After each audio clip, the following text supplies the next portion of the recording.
Merci de continuer à assister à ces États généraux des agricultures alternatives 2025 à Joigny, où nous allons pouvoir enfin parler des communs et des communs agricoles, des communs fonciers agricoles, sous différentes versions.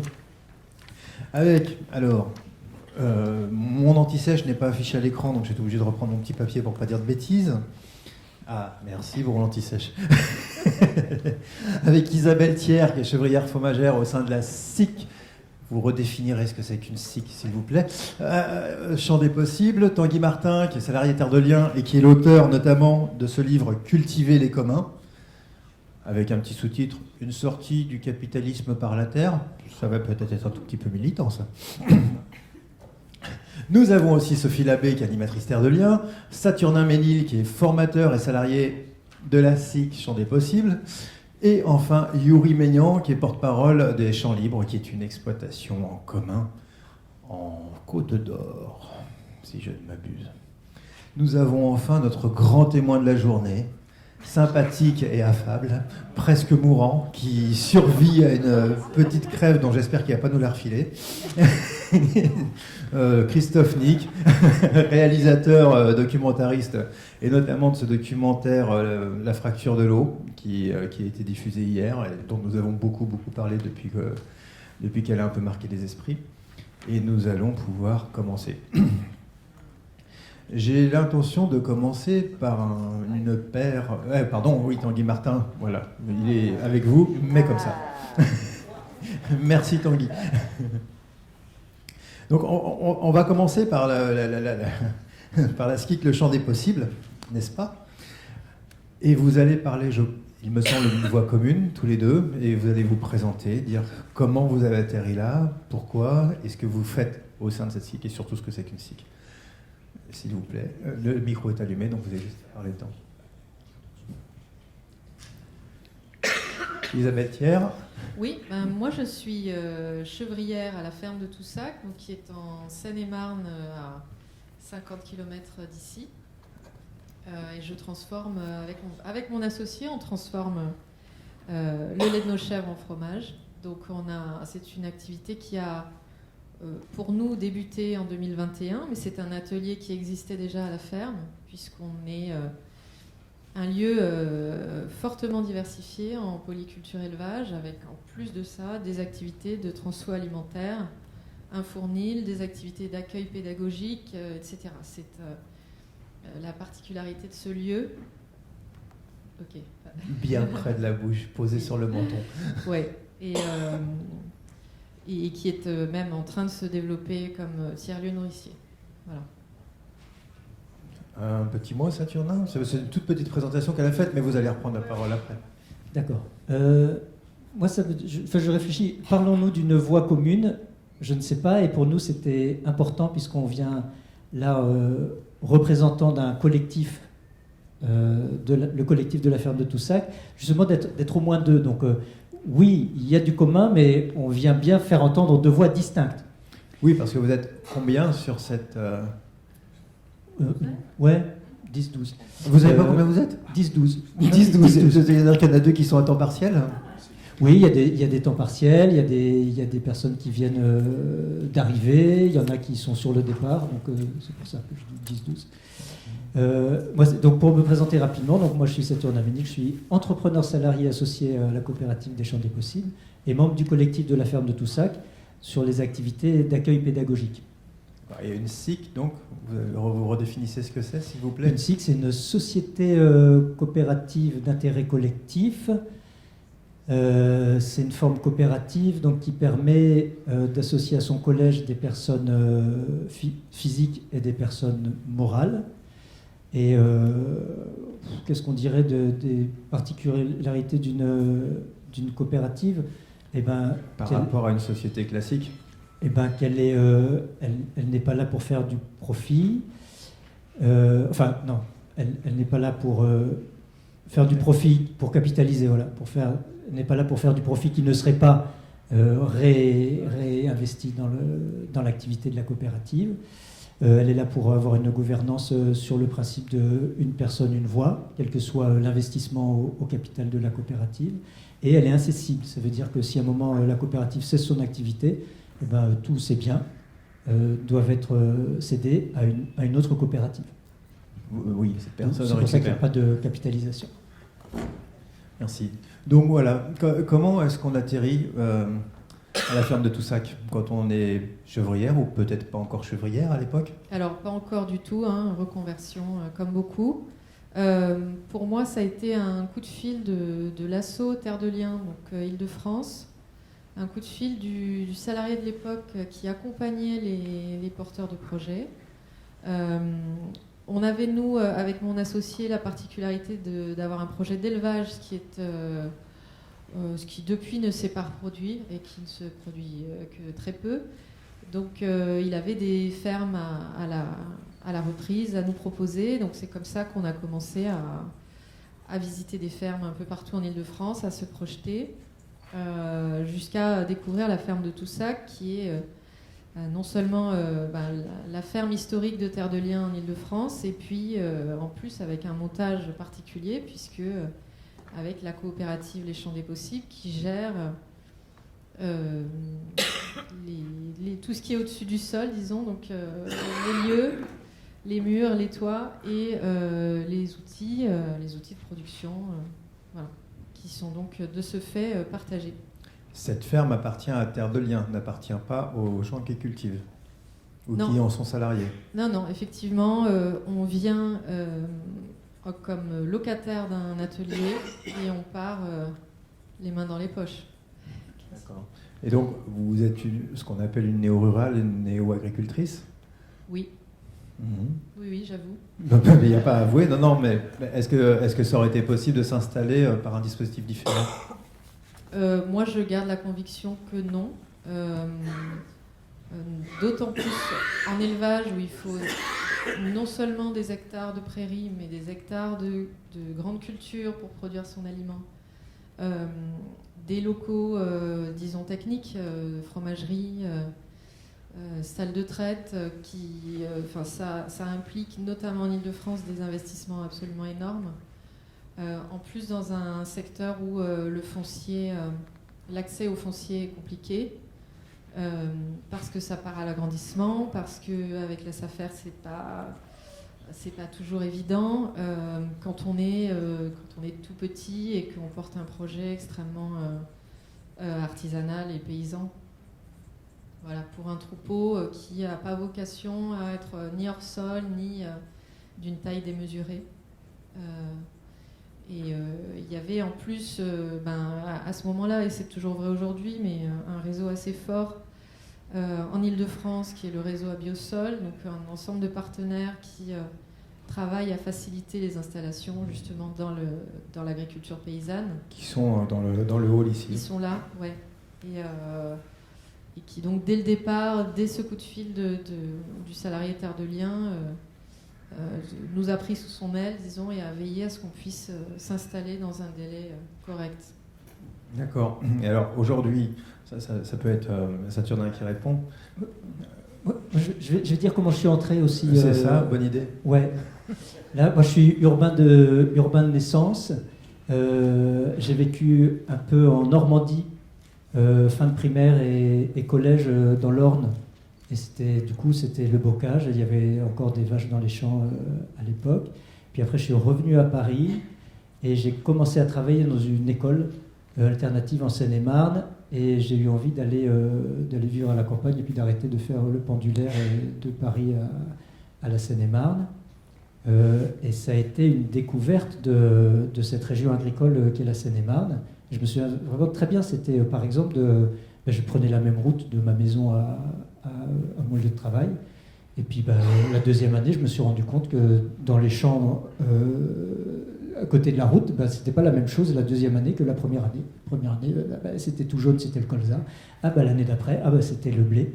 Et puis en plus que le blé, il n'a pas la même couleur au mois de mai, au mois de juillet. Enfin voilà, pour moi, c'était vraiment un premier contact avec cette agriculture qui est très présente en Seine-et-Marne.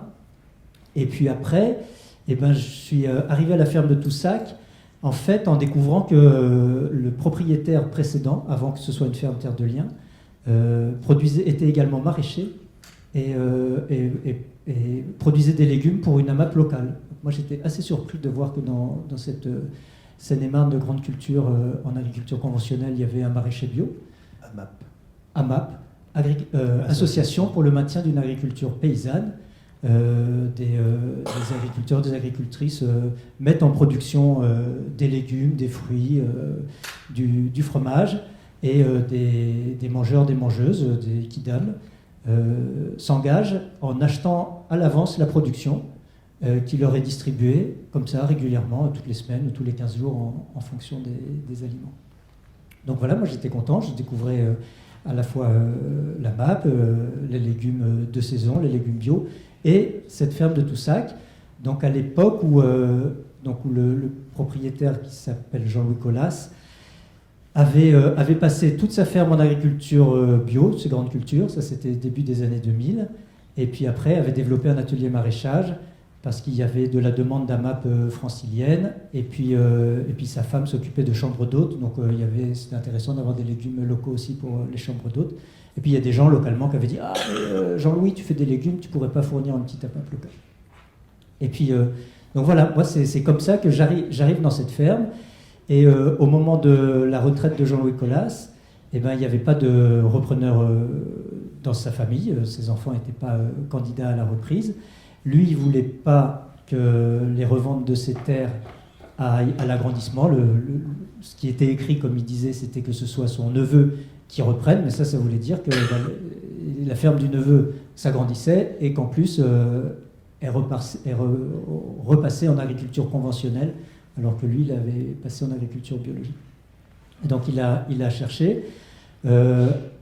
Ces dernières années, il avait développé sur sa ferme une couveuse d'activité où des personnes pouvaient, avec la coopérative Les Champs des Possibles, c'est là que la coopérative entre en scène, où des personnes pouvaient venir tester une activité de maraîchage, un espace test agricole. Espace test qu'on a présenté ce matin avec des lycéens. Ouais.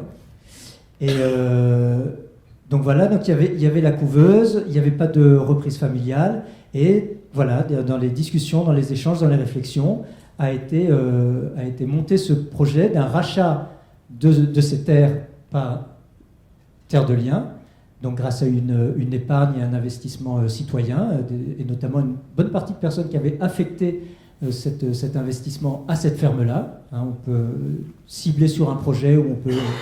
Ce que Sophie nous décrira en détail, je pense, juste après. Et donc Jean-Louis Colas a pris sa retraite, et Terre de Liens a racheté le foncier et l'a mis en location pour 3 entités agricoles à l'époque, la coopérative Les Champs des Possibles pour l'espace test de maraîchage, et puis 2 personnes qui exploitaient en nom propre, un éleveur polyculteur et un autre maraîcher. Voilà, l'éleveur. Donc, tac, et puis juste j'arrive. Donc moi, déjà, voilà comment j'entre sur cette ferme. Et quand j'arrête mon travail dans cette école qui m'avait fait venir en Seine-et-Marne, je me dis qu'est-ce que je peux faire d'intéressant ? Il y a cette ferme de Toussac. Je me dis c'est quand même drôlement intéressant ce qui se passe là-bas, mais les gens qui vivent autour, ils savent pas. Ils savent pas ce qui se passe. Ils savent pas qui travaille là.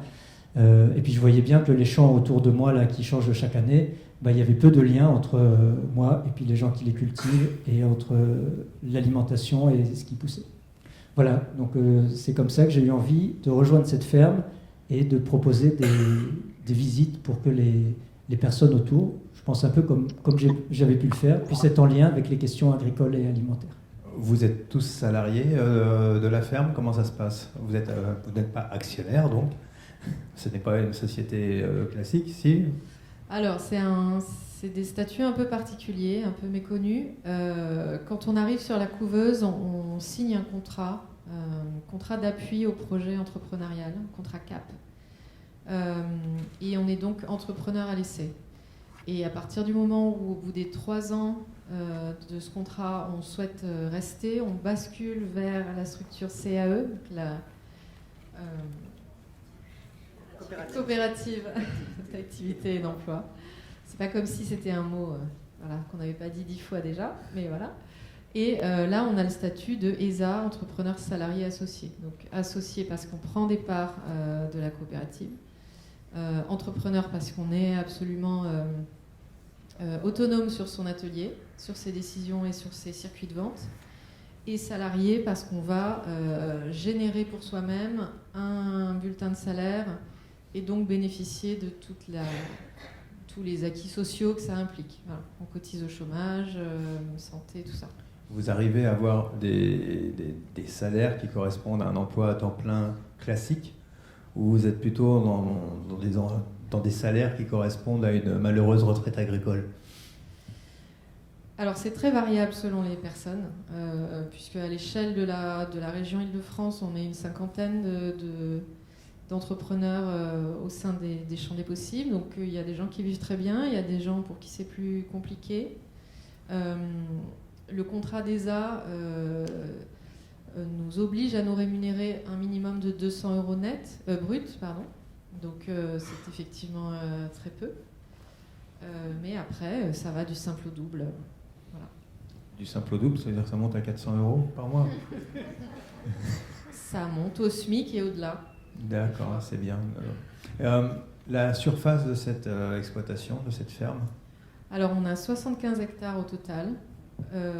À l'heure actuelle, 5-6 hectares en maraîchage, une douzaine d'hectares de prairies permanentes et le reste en grande culture. Et sur donc ces 60 hectares, là, j'ai pas vu. 75 hectares, vous avez 10 à 12 salariés. Oui, on a un nombre d'entrepreneurs, disons, permanents, et ensuite tous les couvées qu'on accueille, les stagiaires. Donc on dépasse les 10-12. Oui. Mais vous arrivez à développer en fait l'équivalent de 10-12 équivalent temps plein en termes de salaire.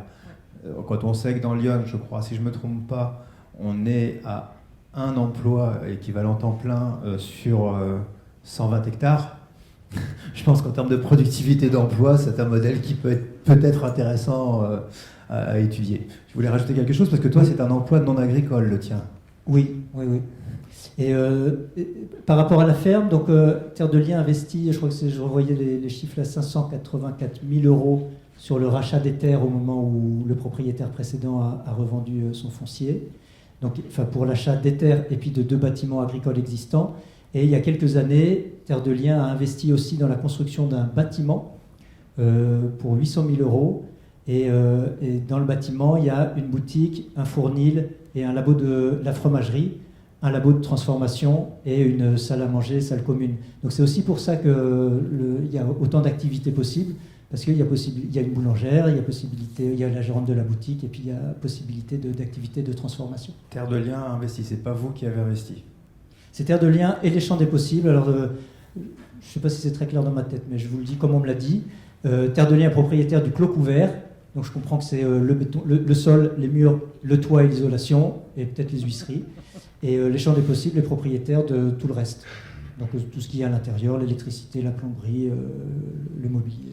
D'accord, merci. C'est peut-être le moment de faire parler Sophie Labbé pour nous expliquer un peu plus précisément justement ce qu'est Terre de Liens et comment ça rend ça possible. Bien sûr. Bonjour à tous. Simplement pour revenir sur le projet de Terre de Liens et le pari qui est à l'origine de ce grand projet, on est fin des années, bon, on va commencer l'histoire quelque part, mais on est fin des années 90. Un groupe de travail se réunit pour se dire voilà, les problématiques d'accès au foncier sont réelles, elles sont courantes dans la vie des futurs agriculteurs depuis des années, c'est un problème connu. Comment on se réunit autour de la table entre acteurs qui tiennent de l'agriculture biologique, entre acteurs de l'économie sociale et solidaire, de la finance solidaire, pour pouvoir réfléchir à des solutions pour avancer sur cette grande question de l'accessibilité au foncier, en faisant le pari de se dire cette accessibilité au foncier, elle peut devenir plus collective et plus solidaire.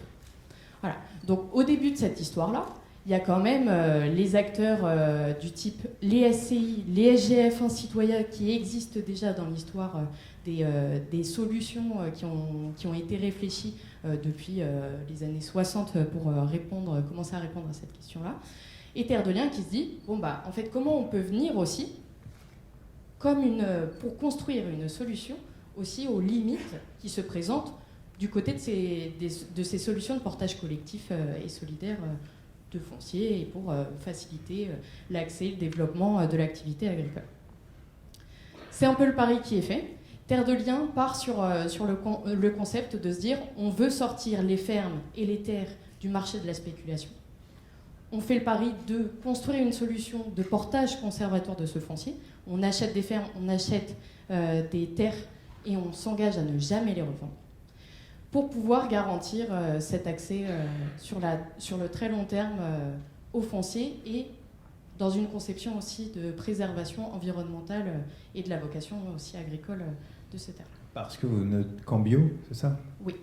Donc nous, on propose des modalités de location avec ce qu'on appelle des baux ruraux environnementaux. On installe des personnes qui veulent partir sur les deux. Et on installe des personnes qui sont dans la philosophie de se projeter, non pas comme propriétaires de la ferme là où ils s'installent, mais qui ont cette sensibilité en fait, à cette notion du foncier en commun. Donc ça, c'est le pari de Terre de Liens dès le départ. Et donc du coup, des solutions aussi en termes de structuration qui se sont développées pour pouvoir aussi avancer en complémentarité et des solutions de portage collectif qui ont déjà existé dans le passé, et pour pouvoir aussi observer des formes de continuité entre ces différents types de solutions de portage foncier en collectif. Alors, vous êtes en Seine-et-Marne où le prix du foncier est extrêmement élevé, et le foncier agricole inclus. Comment Terre de Liens arrive à acheter un foncier aussi compliqué dans un secteur où la tension foncière est très très forte? Quel est le rapport avec les sociétés d'aménagement foncier établissement rural, les fameuses SAFER qui sont censées arbitrer justement dans l'attribution des terres agricoles? Comment ça se passe? C'est une collaboration? C'est une lutte? C'est de la malice? Et là, par exemple, pour rebondir, moi je suis d'origine seine-et-marnaise, donc je connais quand même très bien le département, et puis je peux faire aussi la comparaison avec la région dans laquelle on est aujourd'hui et dans laquelle je travaille en Bourgogne-Franche-Comté. C'est vrai qu'on va avoir des relations très variables avec les SAFER, qui est un acteur qui, heureusement qu'il existe, parce que quand on compare quand même les prix du foncier, par exemple chez nos voisins belges, allemands, etc., en Belgique et aux Pays-Bas, on est de l'ordre de entre 30 000 et 60 000 euros de l'hectare en moyenne de prix, alors qu'en Seine-et-Marne, on va plutôt parler de 7 000 euros de l'hectare.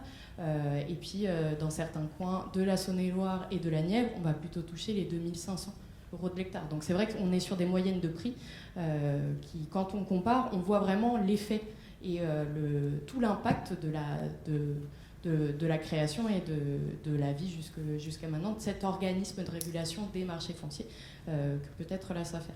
Donc nous, sur quoi comment une opération Terre de Liens, entre guillemets, va pouvoir émerger, être possible et se concrétiser? Là, pour le coup, sur le cas de Jean-Louis, c'est la volonté d'un cédant qui a envie de passer par Terre de Liens, parce que l'idée de pérenniser l'activité en bio et de pérenniser en fait la possibilité de pouvoir travailler autrement la terre et de faciliter la transmission au fil des générations qui se succèdent, c'était quelque chose qui lui était cher, parce que la solution de facilité, et c'est ce qui était écrite, c'était le petit cousin qui reprenait, c'est moins d'embarras, c'est plus facile, c'est plus automatique. Et c'est comme ça que ça s'est toujours fait. Donc c'est vraiment sur la volonté aussi du cédant de vouloir transmettre à Terre de Liens, parce qu'il y a une vision commune qu'on partage, des valeurs aussi qu'on partage, que ces choses-là peuvent se faire. Et inversement, on installe aussi des personnes qui partagent ce projet commun et qui sont en phase aussi avec cette volonté du cédant. Voilà, c'est la trajectoire finalement de la volonté d'un cédant et d'une ferme donnée sur un territoire qui va trouver des répercussions et un écho chez des porteurs de projets. Et donc du coup, c'est sur cette base-là qu'on va pouvoir avancer dans l'achat de fermes et dans leur préservation sur le très long terme. Donc je dirais qu'on collabore avec les SAFER parce qu'on reconnaît l'utilité publique de l'existence de ces organismes de régulation du marché du foncier. On collabore. Dans certains territoires, c'est plus compliqué d'avoir des échanges parce que peut-être la SAFER ne perçoit pas l'intérêt de dialoguer avec Terre de Liens. Et sur d'autres départements, notamment, on va avoir des relations de travail qui sont très, très productives. Donc tout dépend aussi du contexte et de l'écosystème local, des enjeux aussi. Et aussi, ce que j'ai pas dit, c'est que Terre de Liens, quand on achète des fermes, on s'engage à ne pas, du fait de notre opération d'acquisition, de ne pas répercuter négativement en fait, le marché global du foncier d'un secteur. Donc on ne va pas acheter des terres plus chères que le prix, parce qu'on ne veut pas rentrer dans le jeu de la spéculation. On ne va pas être un acteur qui allons mettre une pièce dans l'engrenage de cette spéculation foncière. Oui, sous prétexte de vouloir absolument avoir cette terre. Exactement. Ok, merci beaucoup Sophie. Yuri Meillan. Alors lui, c'est un autre modèle d'achat en collectif et de ferme collective. Est-ce que tu veux nous expliquer un petit peu, c'est quand même une SIC aussi, mais comment a-t-elle émergé, où et avec qui et depuis combien de temps? Alors, le projet auquel je participe, je contribue, se situe à Malin. C'est un petit village de 700 habitants à 20 km de Dijon. Donc, voilà, pas complètement dans le grand rural, mais pas non plus dans la périphérie immédiate de la grande ville. L'idée, je dirais, que l'on poursuit, c'est de reconquérir ou reconstruire une autonomie alimentaire, territoriale et démocratique. Alors, ça fait beaucoup de choses, vous allez me dire, mais vous allez voir, il y a beaucoup de choses derrière aussi. Alors, autonomie alimentaire, territoriale et démocratique, ça veut dire qu'il va falloir reconstruire, depuis la terre jusqu'au mangeur, une maîtrise collective de toutes les phases et de tous ces enjeux, quoi. Alors, comment nous nous y sommes pris? Il y a maintenant une dizaine d'années. Ça a commencé par un petit groupe de... moi, je ne suis pas agriculteur, je ne suis pas paysan, je suis citoyen, mais vous allez voir que c'est très partagé. Donc, 2-3 porteurs potentiels de projets agricoles se réunissent, et tout de suite, l'idée, c'est de s'installer localement et de construire une dynamique citoyenne locale dans cette installation. Donc, et créer une association, l'association Rhizome, un réseau d'initiatives solidaires, voilà, qui va multiplier les initiatives, je vais dire, socio-culturelles, de mobilisation citoyenne. Un GFA, Groupement Foncier Agricole. Le groupement foncier agricole, on en connaît partout, c'est souvent des structures quasi familiales, voilà, qui permet de faciliter la transmission du patrimoine. Là, on fait un GFA citoyen, je vais y revenir, qui va acquérir un certain nombre de terres via une mobilisation de l'épargne citoyenne. Et puis, à l'origine aussi, une SCI, Société Civile Immobilière, pour acquérir des bâtiments, pour pouvoir loger les porteurs de projets. Société Civile Immobilière qui va se transformer depuis maintenant 1 an en SIC, Société Coopérative d'Intérêt Collectif, parce qu'on veut développer d'autres projets, d'autres enjeux que simplement de l'immobilier. Donc voilà, déjà trois outils juridico-fonctionnels, je dirais, pour construire une dynamique citoyenne. Donc on commence modestement, d'abord 3 hectares, le GFA citoyen, mais quand même avec une centaine de sociétaires, donc une centaine de citoyens, dont des porteurs de projets, qui vont investir voilà, un petit peu d'argent. Au début, on est sur un capital de 33 000 €, donc vous voyez, c'est assez modeste. Et puis petit à petit, on va développer les choses, mais on va développer les choses, je dirais, de concert, c'est-à-dire à la fois avec des nouvelles installations paysannes, des mobilisations socio-culturelles citoyennes, avec un certain nombre d'initiatives publiques. Celle qui est l'initiative un peu phare, et que vous avez peut-être entendu parler, c'est le festival À tout bout de champ, qui réunit comme ça tous les 2 ans plusieurs milliers de personnes, et qui permet de mobiliser, de faire connaître le projet. Et puis donc la mobilisation, je dirais, plus structurelle du GFA. Le GFA, donc, une mobilisation, une participation citoyenne qui s'est petit à petit élargie, puisque maintenant nous sommes 273 sociétaires. Donc, vous voyez que par rapport au GFA, où il y a généralement 3-4 personnes, là c'est vraiment un GFA citoyen. Et ce qui est important de mentionner, c'est la localisation de ces sociétaires. On a fait maintenant, a posteriori, un regard là-dessus. il y a 16% des sociétaires qui sont de la commune même. Il y a un peu plus de 35% qui sont de la communauté de communes. 50% des communautés de communes, y compris celles-ci, mais avoisinantes aussi, contiguës. Et puis 80-85% du département. Le reste étant un peu plus large. Donc vous voyez, il y a une localisation qui est quand même assez forte. C'est-à-dire que l'idée, c'est que les citoyens qui s'engagent là, c'est des citoyens qui vont participer, alors soit que financièrement, soit plus matériellement, fonctionnellement, à la vie du lieu. Parce que ce lieu, du coup, on peut acquérir maintenant, on a acquis 45 hectares de terre. Il faudrait que je développe un tout petit peu cette acquisition de terre, mais aussi des bâtiments pour pouvoir loger, parce que ça nous semble très important. Il n'y avait pas de ferme, c'était pas une ferme, c'est pas une reprise de ferme, c'est une création en fait. Donc les bâtiments qu'on acquiert, c'est pas des bâtiments d'une ferme. Donc il faut, je dirais, tout créer, et surtout il faut loger les paysans, la vie nécessairement sur place pour pouvoir travailler la terre. Mais alors, ces citoyens qui investissent là-dedans, ils ont un retour sur investissement direct, monétaire ? Évidemment, évidemment. Alors on s'est donné quelques règles quand même. Zéro rétribution, donc c'est de l'investissement, je dirais, non lucratif. Il n'y a aucun dividende, aucune rémunération qui est faite aux apporteurs.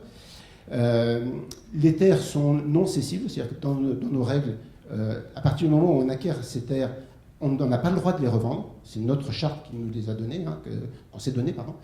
Les cultures sont des cultures en bio. Voilà, donc tous les nouveaux porteurs de projets, je dirais, se calent sur ces règles-là. Alors c'est vrai pour le GFA, pour le foncier agricole, mais évidemment, vous voyez, si on veut aller sur les autres aspects de l'autonomie alimentaire, territoriale et démocratique, il faut aller aussi sur les autres aspects, c'est-à-dire d'abord les installations paysannes. Il ne suffit pas d'avoir de la terre. Sur Malin, il restait 2 agriculteurs, et vous connaissez ce qui se passe quand un agriculteur, puisque un des deux allait partir à la retraite en 2018, qu'est-ce qui se passe dans ces cas-là? C'est ce que vous disiez tout à l'heure, l'autre reprend tout, et puis voilà, c'est tout. Et puis donc il ne serait resté qu'un seul agriculteur sur Malin.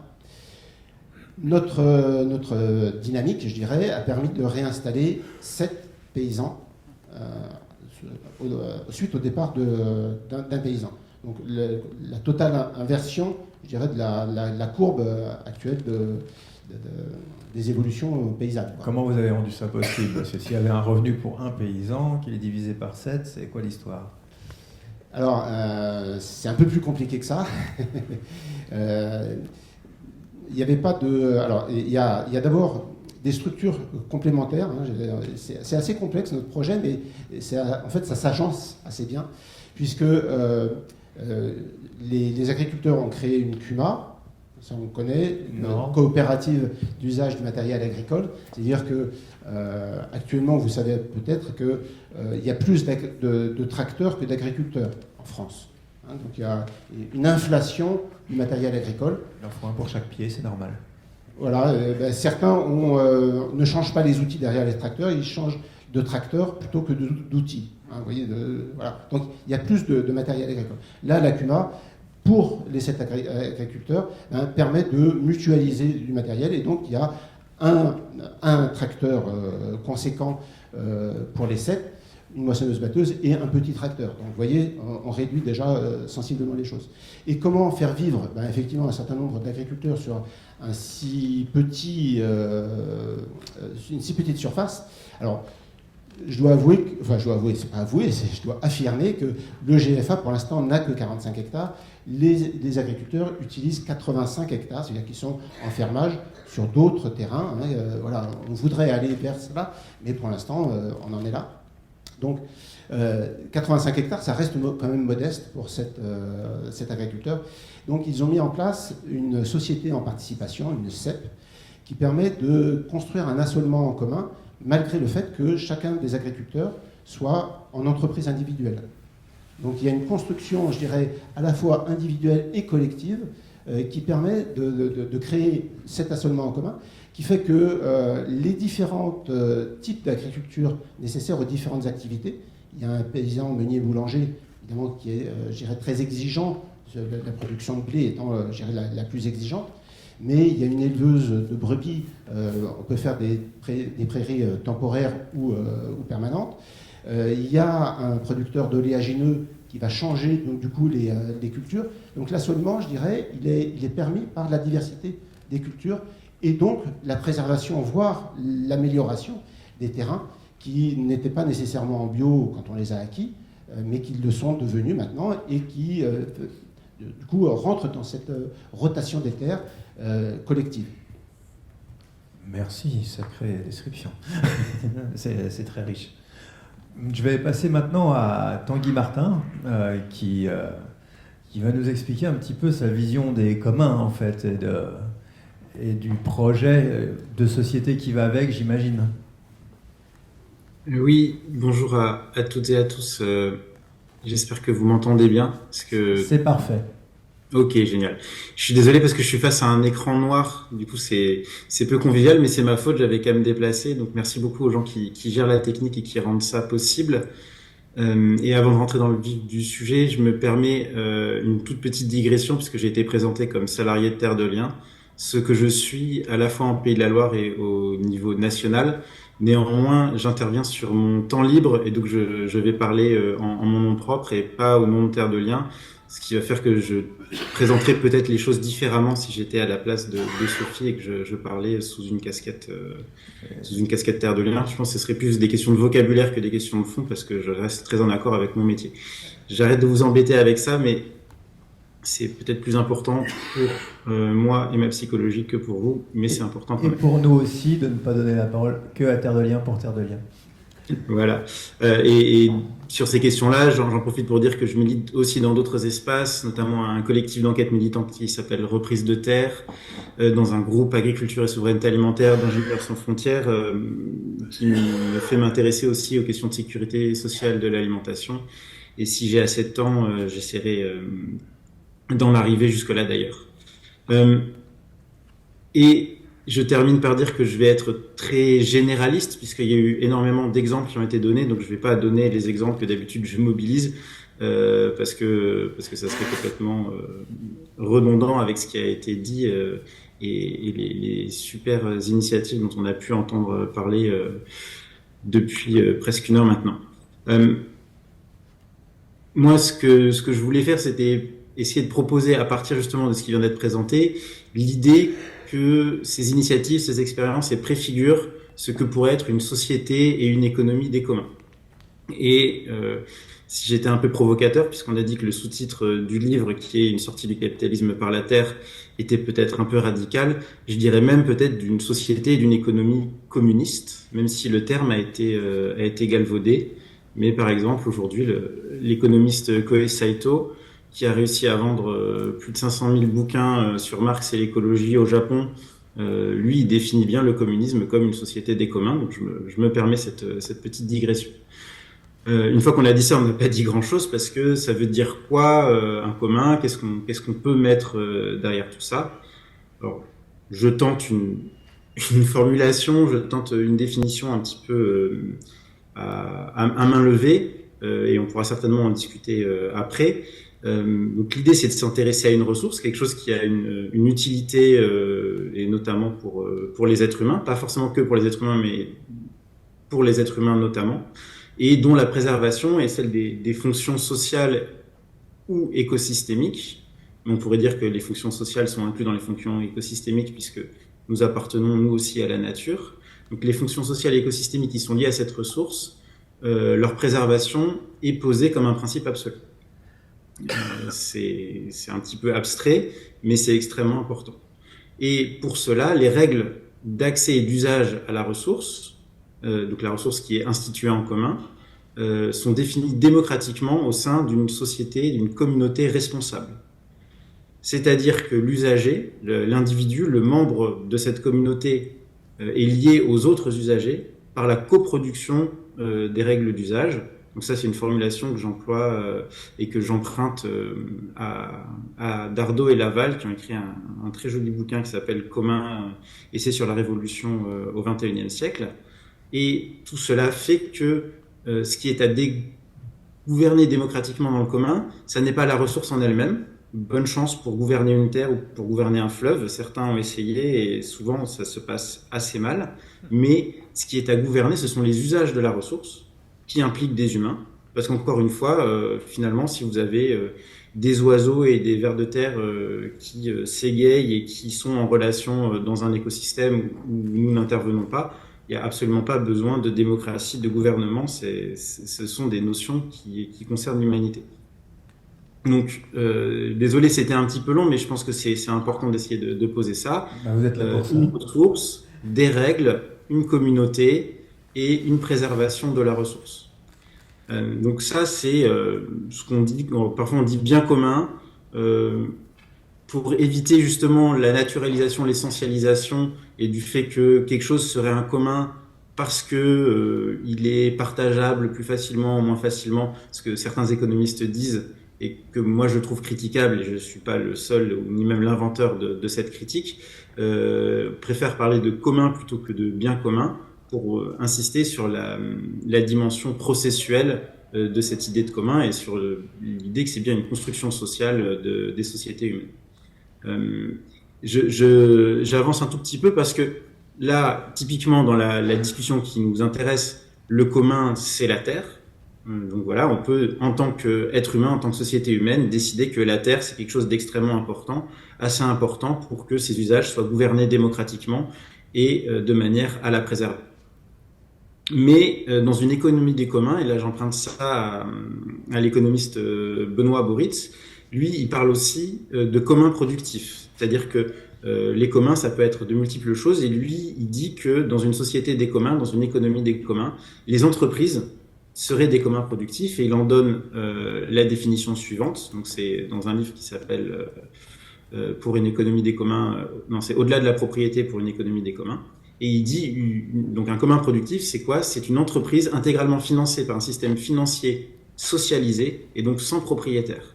À partir de cet état de fait, elle est de facto co-dirigée par ses salariés et ses usagers avec des pouvoirs différenciés. Les travailleurs sont maîtres de l'organisation de leur travail, mais la définition des produits ainsi que des prix ou modes de distribution doit faire l'objet d'une co-décision avec les usagères. Donc là, si on pense typiquement aux formules SIC, moi je pense au magasin coopératif qui est lié à Rhizome à Malin par exemple, dont Yuri nous parlait, eh bien il y a typiquement quelque chose de cet ordre-là avec des producteurs qui approvisionnent un magasin et avec une codécision des usagers, consommateurs, mangeurs qui vont venir dans ce magasin à la fois le tenir et aussi y acheter des produits. Voilà, et je me permets une toute petite dernière digression définitionnelle, qui est que la Terre, tout à l'heure j'ai dit, finalement, dans ce qui nous intéresse dans la discussion, la Terre, ça serait ça, le commun, la ressource à protéger. Mais on a bien vu qu'il y avait toute une intrication, là, dans les exemples qu'on voyait, entre des structures propriétaires de la terre, des structures propriétaires des outils de production, des travailleurs qui travaillaient dans l'un et dans l'autre, des contractualisations. Et tout ça, ça amène en fait au fait que la terre, c'est quelque chose d'assez complexe et qu'on dit multifonctionnel. C'est-à-dire que la terre, ça n'est pas qu'un outil de production, donc ça n'est pas que de la légitimité des producteurs, travailleurs qui vont définir comment ils gèrent leur travail. C'est quelque chose qui a des fonctions sociales, récréatives, parfois religieuses, en tout cas spirituelles, qui a des fonctions esthétiques, paysagères, qui a des fonctions sanitaires, qui, là, la définition même de la santé des humains et des autres qu'humains, des vivants autres qu'humains, est très très liée à la qualité des sols et de la terre en général.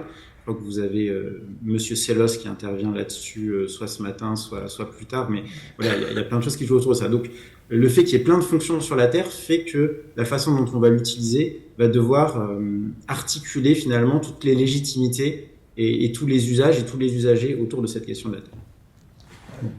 Tout ça, pardon, ouais, oui, bien sûr. Tout ça en fait semble démontrer quelque chose, c'est que pour parvenir au commun, il y a quelque chose d'infiniment formel qui est d'une grande complexité, qui sous-entend, alors, sinon un compromis, au moins une organisation et de la discussion. Est-ce que, pour autant, ça garantit un bon usage de cette terre ? Parce que c'est quand même ça, vous parlez, on parle de quelque chose qui est aussi d'ordre culturel. Alors, est-ce que je peux te tutoyer ? Avec grand plaisir. Ok. Alors, tu as parfaitement raison, et c'est une question qui est absolument centrale. Peut-être que vous avez remarqué, depuis tout à l'heure, je parle d'institution de commun. Donc, le fait, c'est que le commun, c'est quelque chose à instituer, et c'est en soi une institution humaine. Je vous ai parlé de dynamique processuelle, c'est un processus, c'est un agir collectif. Dardot et Laval parlent vraiment d'agir en commun et d'agir collectif. Donc c'est une institution instituée. La question à 1000 francs, comme on disait dans le jeu du même nom à l'époque, c'est qu'est-ce que c'est qu'un bon usage ?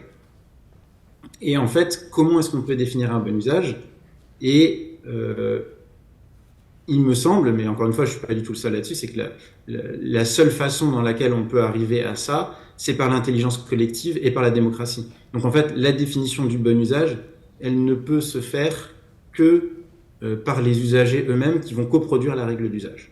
Je suis désolé, c'est un peu théorique, mais au final, je ne crois pas qu'on ait d'autres outils en face de ça. À ça se rajoute l'idée que, j'ai dit, c'est une ressource qui intéresse les humains, mais on voit bien, et pour la Terre, mais je pense que pour l'eau, pour tout un tas de choses, pour Internet c'est peut-être différent, mais pour l'eau, la Terre, l'air, tout un tas d'autres choses, ça ne concerne pas que les humains, ça concerne aussi du vivant autre qu'humain. Et donc là, il y a une vraie question qui se pose aussi, c'est comment on gouverne pour l'intérêt des humains, mais aussi pour l'intérêt de l'écosystème et donc des relations écologiques dans lesquelles s'insèrent les humains, au-delà de l'intérêt propre des humains, peut-être même parfois contre l'intérêt unique ou égoïste des humains. Et alors il y a plein de propositions qui sont sur la table. Bruno Latour a parlé de Parlement de la Terre, de Parlement des choses, il n'est pas le seul. Il y a eu l'idée du Parlement de la Loire, il y a les questions de droit de la nature. J'ai absolument pas le temps de rentrer dans toutes les définitions de tout ça, mais ce qui peut être intéressant à regarder là-dedans, moi je vous invite à lire un livre qui s'appelle Nous ne sommes pas seuls, Antoine Chopeau et Léna Ballot, qui là-dessus disent, en fait, il faut partir du point de vue des gens qui sont le plus affectés dans leur relation aux autres qu'humains, dans leur relation à la nature, avec tous les guillemets de circonstances autour de l'idée de nature, pour pouvoir prendre en compte dans les gouvernements des communs ce qu'on peut en faire. Et ils prennent, pour exemple, l'Assemblée des usages à Notre-Dame-des-Landes, qui est une organisation à la fois très informelle et à la fois très codifiée, très réglementée, pas au sens, peut-être que je ferai bondir les camarades de Notre-Dame-des-Landes en disant ça, mais la règle n'est pas forcément écrite, mais les processus sont très codifiés dans la façon dont les choses s'organisent. Donc, en tout cas, très clairement, les sociétés humaines, elles se donnent des règles. Alors, dans les sociétés occidentales, ça prend souvent la forme de l'État, mais ça n'a pas forcément obligé de prendre la forme de l'État moderne ou du droit moderne tel qu'il existe aujourd'hui. Comment éviter le dogme ? Par le processus démocratique. Mais après, c'est une tarte à la crème. Une fois qu'on a dit ça, on n'a rien dit. Il faut organiser fonctionnellement les usagers démocratiquement ensemble. Et là, le pari est énorme. Et j'ai pas plus de leçons à donner aux uns qu'aux autres, mais ça me permet d'arriver sur la suite de ce que je voulais vous dire, qui est que avec vraiment l'immense respect et l'immense bonheur de voir et de participer à certaines des expériences qui ont été proposées tout à l'heure. Ces expériences ne font pas de la terre un commun, et les sociétés coopératives d'intérêt collectif ou les exploitations agricoles qui sont finalement très très loin de la recherche du profit telles qu'elles ont été présentées tout à l'heure, ne font pas des communs en eux-mêmes, ne sont pas des institutions de commun, ou alors sont des institutions de commun à des très très petites échelles, mais qui ont du mal on aurait du mal à se dire que ils ont aboli une propriété privée moderne telle qu'on la pense, ou révolutionné de manière assez globale l'économie alimentaire. Et donc, je pense qu'il y a quelque chose d'intéressant à comprendre entre les expérimentations et les initiatives qu'on pose aujourd'hui et qu'on construit, et l'institution réelle d'une terre en commun à l'échelle voilà, d'un territoire ou, si possible, d'un État, d'une nation, voire à l'échelle planétaire. Et donc, il ne faut pas qu'on se berce trop d'illusions en se disant que nos expériences, nos initiatives vont à elles seules permettre de renverser le capitalisme, parce que ce qu'il y a bien en face de la société des communs, si on peut mettre une dichotomie binaire, c'est bien le capitalisme et la recherche du profit. On a bien entendu tout à l'heure que finalement tout ce qui était mis en place à ces petites échelles, alors ça peut vous paraître des grandes échelles, elles le sont, hein, mais à l'échelle de la société, ça reste des petites échelles, se construisent finalement à l'encontre de cette idée de profit. Et ces initiatives, toutes sympathiques et toutes révolutionnaires qu'elles soient, elles peinent à transformer le monde, encore une fois, par elles-mêmes, et elles ne vont pas s'étendre en France parce qu'elles sont bonnes, parce qu'elles sont intéressantes, parce qu'elles sont réussies. L'idée d'une tache d'huile, l'idée d'une diffusion des initiatives parce qu'elles sont bonnes ne marche pas, ne serait-ce que parce qu'en face, il y a des gens qui sont peu nombreux, mais qui n'ont pas du tout intérêt à ce que ça se passe. Et donc la tache d'huile ne va pas marcher. Et donc il va falloir faire autre chose pour instituer la terre en commun, pour créer des communs productifs, pour que l'économie soit une économie des communs, une économie communiste, et sorte du capitalisme. Si vous voulez que je vous explique pourquoi il faudrait faire ça, je veux bien reprendre un temps après, mais j'essaie de ne pas trop accaparer la parole. Oui, parce qu'on va arriver, on va avoir fini la boucle. On va la finir avec notre grand témoin, Christophe Nick, réalisateur de documentaires, dont je l'ai présenté tout à l'heure, qui, à mon avis, a une belle synthèse à faire. Merci beaucoup, Tanguy, pour cet exposé. Avec plaisir. Oui, bah c'est passionnant. C'est absolument passionnant. Et donc là, je sors, hein, j'ai pas fait de film, j'ai pas travaillé, mais je l'ai observé, cette question. Devant ta bouche. Pardon, je l'ai observé, et ça fait... Ce que vous racontez fait aussi écho à des bouts d'histoire. Si j'arrive à situer, mais c'est de mémoire, hein, je vois deux expériences pionnières qui amènent à là où on est aujourd'hui et de ces débats sur les communs. C'est évidemment d'un côté le Larzac et de l'autre côté Longomaille. Et c'était très intéressant. Alors, je ne sais pas si le Larzac, tout le monde connaît, mais Longomaille, c'est peut-être moins connu. Longomaille, c'est une très grosse communauté qui est du côté de Fort-Calquier, Alpes-Maritimes, je crois, ou Alpes de Haute-Provence. Voilà. On y était, là, cet hiver, on est passé voir. En plein hiver, c'est 60 personnes dans une série de hameaux sur une colline qu'ils ont achetée en 73 qui fait plus de 300 hectares, plus des ateliers, et notamment une énorme filature à Serre-Chevalier, avant que ça devienne une station de luxe. Voilà, il y a donc une très belle filature qui exploite toutes les laines qui sont produites par leurs moutons, et aussi une viticulture à 50 km, et en Ardèche, un gros pôle de bois. Bon. Donc en été, c'est plutôt 100 personnes. Le mode de vie est... Ce qu'il y a de commun à tout ça, c'est que c'est d'abord des démarches politiques avant d'être démarches, j'ai l'impression, des démarches franchement agricoles, même si le métier est agricole.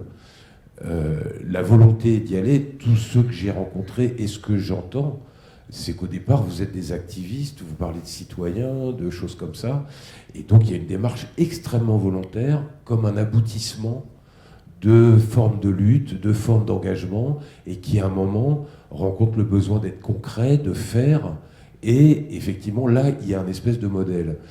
Ce qui est fascinant avec Longomaille, c'est que c'est vraiment, on parle d'un mouvement qui au départ se qualifiait de spartakiste, donc je ne sais pas si tous dans notre culture politique vous voyez qui était Rosa Luxembourg et ce truc-là, mais ça tient, donc maintenant on est sur plus de 50 ans, ça tient par un réseau qui est en Suisse, en Allemagne, en Autriche et un peu en France, de milliers de gens qui mettent des sous depuis le début, comme ça, pour que ça existe.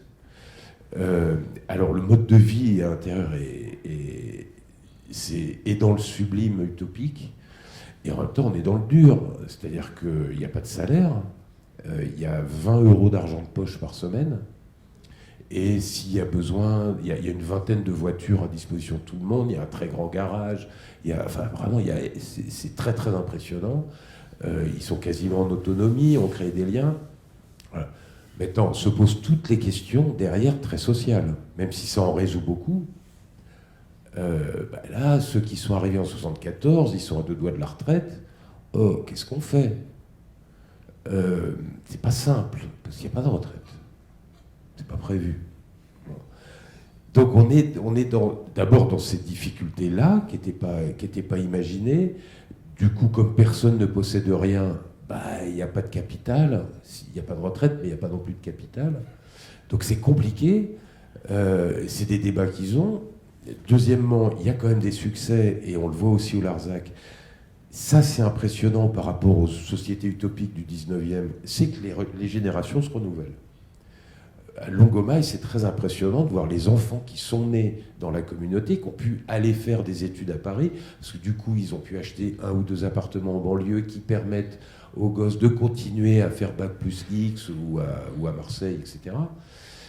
Ils reviennent et ils reprennent les affaires, développent des histoires. Donc il y a quelque chose qui est effectivement humainement magnifique, mais effectivement une société proto-communiste, disons, à l'intérieur d'un système capitaliste, quand il faut toucher la retraite, c'est dur. Bon. Donc il y a ce type de problème.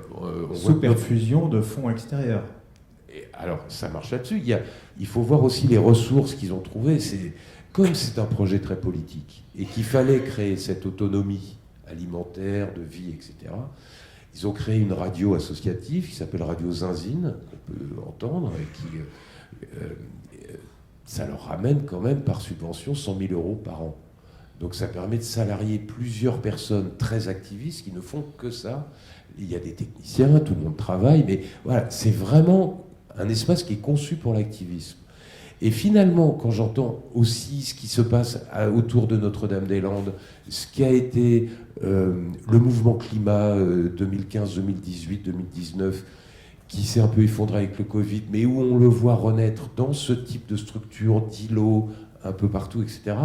Je suis d'accord avec notre ami qui est sur l'écran derrière. Effectivement, ce n'est pas un système qui va faire tache d'huile, même si je trouve génial Terre de Liens, franchement. Mais on voit bien que Terre de Liens donne la possibilité à des activistes ou des gens politisés au départ de pouvoir exister et de pouvoir s'installer. C'est fascinant de voir à quel point ça peut rayonner sur l'entourage.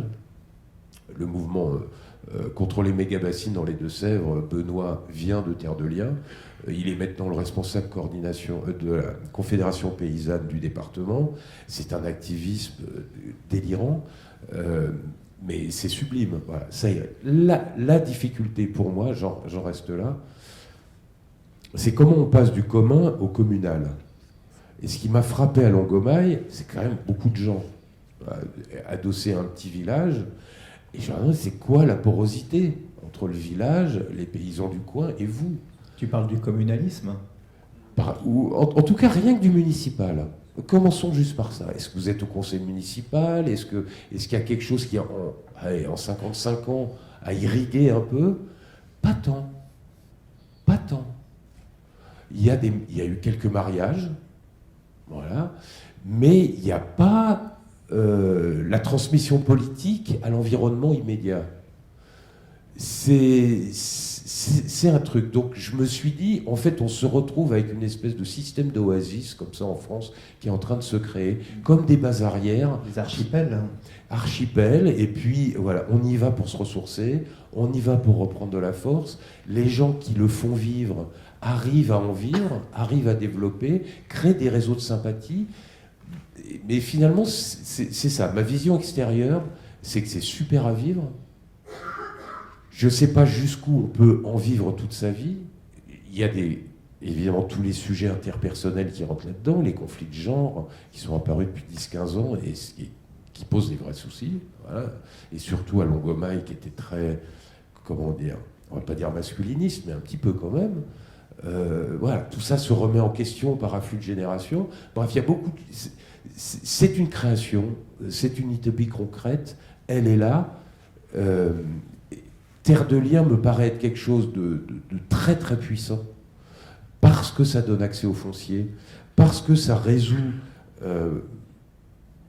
des questions sociales que ne résout pas Longomaille, que ne résout pas ces choses-là. Donc je pense que c'est une avancée. Il y a quelque chose qui se résout, mais qui ramène à la propriété. Donc on est sur des choses plus compliquées, et qui surtout donne une aide technique très poussée tout le long de l'installation. Et ça, je l'ai vu. C'est vraiment une ressource, parce que évidemment, quand on se retrouve au milieu de la Seine-et-Marne ou des Deux-Sèvres, boum, on est parachuté tout seul. Donc on ne peut pas rester seul. Bon, bref, j'aurais plein de trucs à dire, mais c'est passionnant. Ah, mais non, juste un petit détail. C'est pas étranger au fait que quand même, il y a des choses qui s'installent. Je pense notamment à la vallée de Die dans la Drôme, au bout de 30-40 ans. La Bio-Vallée. Ben oui, il se passe quelque chose. On était à Die aussi, et là, on voit, il n'y a que 2 supermarchés, il y a la Vie Claire et puis celui des coopérateurs. Point. C'est les seuls commerces. À Die, si vraiment on y était. Mais bon, bref, tout le réseau est très intégré, les écoles et tout, etc. Mais ça déborde pas. À Crest, c'est quand même Mariani qui est l'élu, quoi. Bon, donc ça reste très compliqué. Et l'Ardèche vient de passer à la Confédération paysanne dans les élections là. Donc voilà, on peut espérer que ça devienne une pépinière qui irrigue. Bah, pour le moment, ça me paraît être un système d'activistes qui s'installe. Merci beaucoup pour ce point de vue synthétique. Yuri avait envie de réagir très fort, je crois, depuis le début. Oui, actif, oui, entièrement d'accord. Activiste, pour dire on ferait ça de manière complètement en dehors, certainement pas, et en tout cas, moi je me battrais contre. La dynamique qu'on a essayé d'engager, c'est vraiment citoyenne, avec des citoyens de tous horizons, de toute sensibilité. Il se trouve que là, on a créé une SIC, j'en ai parlé très succinctement, pour développer toute la question de la transformation alimentaire. La SIC a cet avantage juridique-là, qu'elle peut intégrer, vous l'avez dit, différents collèges avec différents types de personnes morales. La commune de Malins vient d'intégrer la SIC. Donc, je dirais, on s'inscrit, on n'est plus les activistes du petit coin qui font leur truc super génial, mais qui sont complètement isolés. La commune devient sociétaire de la SIC, et là aussi, des entreprises locales, des entreprises de l'industrie mécanique, ont intégré la SIC de manière à traiter en commun, justement, faire du commun des usages, définir ensemble qu'est-ce qu'on fait de la production alimentaire, depuis la terre jusqu'au mangeur. Et là, par exemple, les entreprises qui sont engagées commencent à réfléchir, à se dire, nous, on a une politique alimentaire, en fait. C'est par les chèques restaurants. L'entreprise qui est à côté de chez nous, elle a un budget de 60 000 € de chèques restaurant. Elle se dit, mais qu'est-ce que je fais, en fait, de cela? Est-ce qu'il n'y a pas intéressant de réorienter cette politique alimentaire de l'entreprise vers une concrétude locale qui va permettre de construire, je dirais, avec des entreprises capitalistiques. On ne se trompe pas. Je connais tout à fait les expériences de Longomaille et tout ça. Mais voilà, comment on peut construire avec des acteurs locaux une reconstruction locale de l'alimentation et donc du foncier, parce qu'il faut tenir tous les bouts de la chaîne. Et là, on discute effectivement du commun, des usages en commun de cette terre et de la production alimentaire. Merci. Alors, Tanguy Martin a envie de réagir, et après, j'aimerais bien avoir l'avis aussi de nos amis de la ferme de Toussac. Tanguy Martin, tu peux reprendre ton son. Ouais, merci. Des toutes petites remarques sur le fait que Longomaille est sous perfusion de dons, donc 50% du chiffre d'affaires, en tout cas du budget de Longomaille vient de dons. Donc ça veut dire qu'ils ont quand même une économie où ils arrivent à générer une bonne partie de leurs revenus. Et de toute façon, en fait, toute l'agriculture française est sous perfusion d'aides publiques. Terre de Liens vit énormément de dons et de subventions. Donc, je pense qu'il ne faut pas déqualifier ça. Et comme une bonne partie de la valeur nous est volée, tout ce qu'on produit pour notre travail, une bonne partie nous est volée à différents endroits de l'économie, je pense qu'il ne faut pas du tout utiliser ça comme, je ne sais pas si c'était le but de la remarque, mais je pense qu'il ne faut pas le prendre comme une déqualification de ça. La deuxième chose, et je pense que sur ce que vient de dire Yuri et ce que j'essayais de dire tout à l'heure, il y a des idées de montée à l'échelle. C'est-à-dire que on fait des choses, on fait une AMAP, on se rend compte que c'est chouette mais que ça suffit pas, et on va faire une coopérative alimentaire. C'est un peu différent, c'est pas du tout comme la MAP, mais ça poursuit des objectifs qui peuvent être assez propres. Et puis on se dit que c'est pas suffisant et on réfléchit à la sécurité sociale de l'alimentation et que l'alimentation soit dans la protection sociale de tout un chacune. Donc voilà, c'est pas de dire, c'est pas d'être une critique formelle des initiatives ou des innovations sociales qu'on porte, mais de se dire qu'il faut à chaque fois, une fois qu'on les a réalisées, penser leur dépassement. Et enfin, et je pense que c'est là où ça redonne quand même toute sa valeur à ce que fait Longomaille, à ce que fait Malin, à ce qui se développe sur les fermes Terre de Liens, c'est la question de la subsistance. C'est-à-dire que le fait de se réapproprier la capacité à produire notre propre alimentation, notre propre capacité à reproduire la vie en dehors des circuits du profit, c'est la capacité à pouvoir lutter.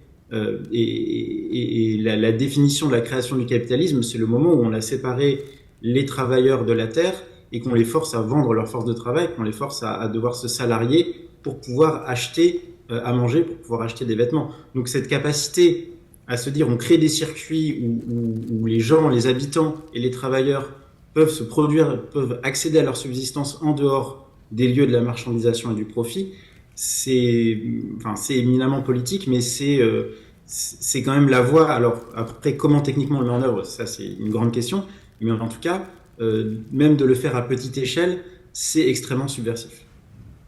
J'aime bien cet adjectif. Isabelle, Saturnin, vous avez probablement un point de vue là-dessus. Isabelle. Oui, alors, bon, sur la question des communs, c'est vrai qu'à la ferme de Toussac, ça devient une expérience quotidienne. Et je partage tout à fait ce qui a été dit, de dire qu'il y a quand même un fort projet politique et militant, et je ne crois pas qu'on vienne sur une ferme Terre de Liens, et encore plus une ferme Terre de Liens Champ des Possibles, sans un projet militant derrière.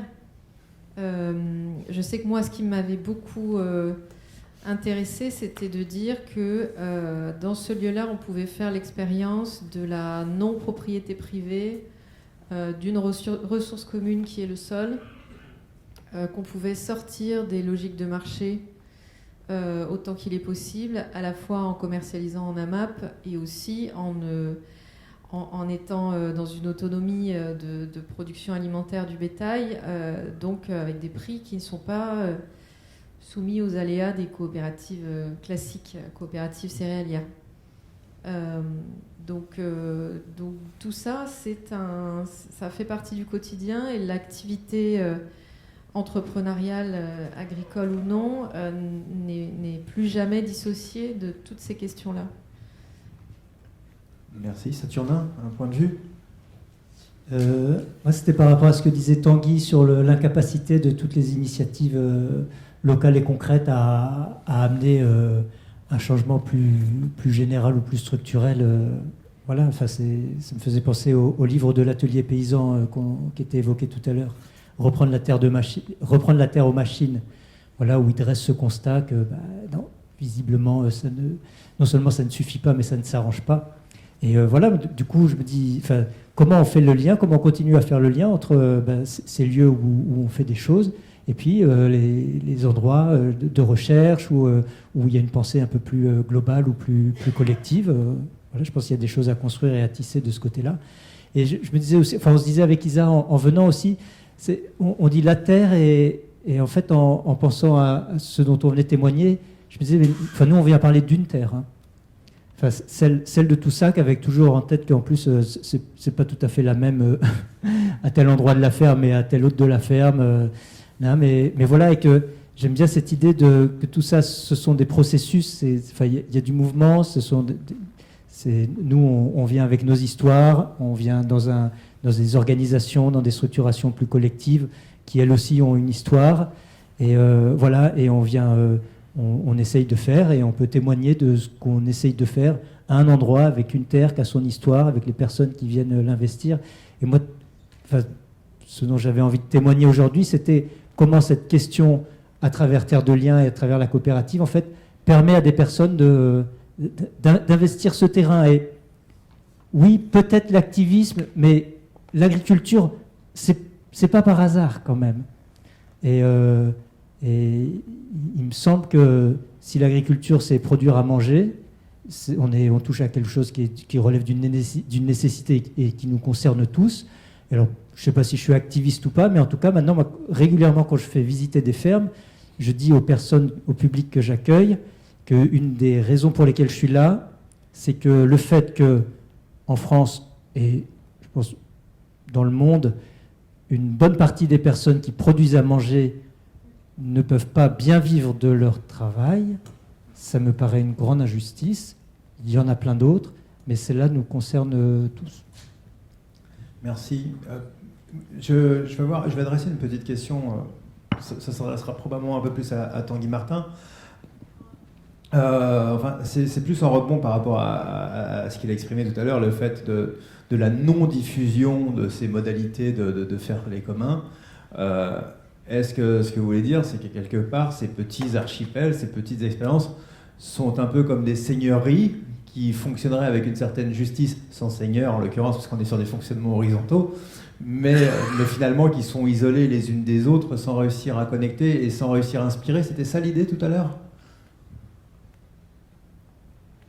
Alors, pas forcément, parce que je pense qu'il y a énormément de connexions et c'est, je pense, le point d'intérêt de ces lieux-là. Ce que j'essayais de dire, c'était que ces lieux-là ne se suffisaient pas eux-mêmes et qu'ils n'étaient pas des fins en eux-mêmes, mais des outils d'une lutte plus large. Et on a tendance à l'oublier et quand on travaille dedans, moi le premier, le nez dans le guidon, des fois, on a tendance à l'oublier, mais il faut quand même se garder et que il n'y a pas de finalité à les sauver à tout prix. Il y a des questions à se poser parce que ils sont des outils et effectivement, reprendre la terromachine, on dit Terre de Liens a acheté en 15 ans autant de fermes qu'il en disparaît en 2 semaines. Donc c'est pas comme ça que Terre de Liens va transformer la société. Ça veut pas dire que Terre de Liens, que Rhizome, que Longomaille, que le Larzac ou Notre-Dame-des-Landes ne changent pas la société, mais c'est pas en se diffusant surfaciquement qu'ils vont le faire. Par contre, ils sont un point essentiel pour tout un tas de raisons. Ils sont à la fois des endroits de lutte, de résistance et de soins. Et ça, c'est quand même extrêmement important. Ils nous permettent d'apprendre à gérer comme si on était en commun. Et ce comme si, il est extrêmement sérieux, comme les jeux d'enfants qui font comme si, c'est extrêmement sérieux. Et qui présage l'âge adulte, et donc ça présage notre âge adulte en dehors du capitalisme. Ça nous donne à voir ce qui est possible de faire, même dans un lieu et dans une période qui est assez hostile à toute idée révolutionnaire, à toute idée émancipatrice. Et ça permet d'incarner la désirabilité de ces autres mondes qu'on aimerait voir advenir. Donc tout ça est extrêmement important et doit s'articuler avec effectivement d'autres luttes, d'autres agirs politiques qui vont mettre d'autres points, que ça soit à travers le droit, que ça soit à travers des luttes de résistance, que ça soit à travers 10 000 autres façons de faire de la politique et des luttes. Et c'est dans l'interaction et l'articulation entre ce qui se passe, voilà, à Terre de Liens, très positif, très institutionnel, et ce que peuvent faire les soulèvements de la Terre.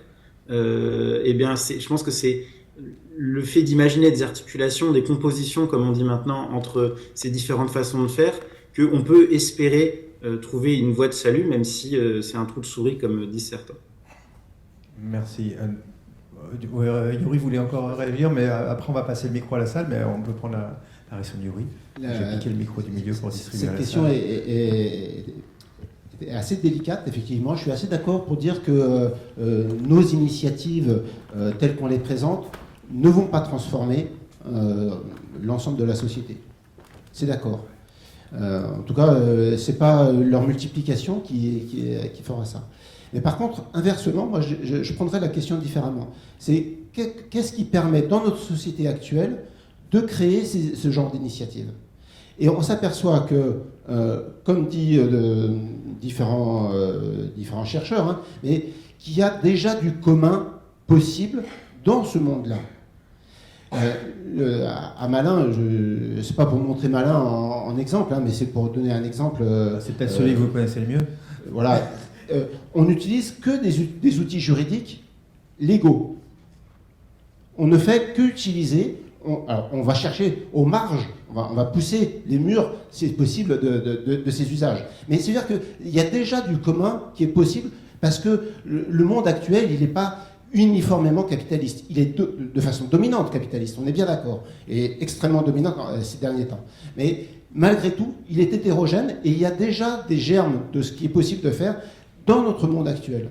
Et on utilise ces outils-là pour les développer. Ça veut dire que quoi? Ça veut dire qu'on utilise ce qui est déjà institué pour le rendre possible et pour l'élargir. Ça veut dire qu'on ne montre pas l'exemple, on ne cherche pas à dire faites comme nous, mais par contre, utiliser les outils que nous avons utilisés, ça c'est peut-être intéressant. Et ce sont des outils institutionnels. C'est-à-dire on utilise les institutions telles qu'elles sont actuellement.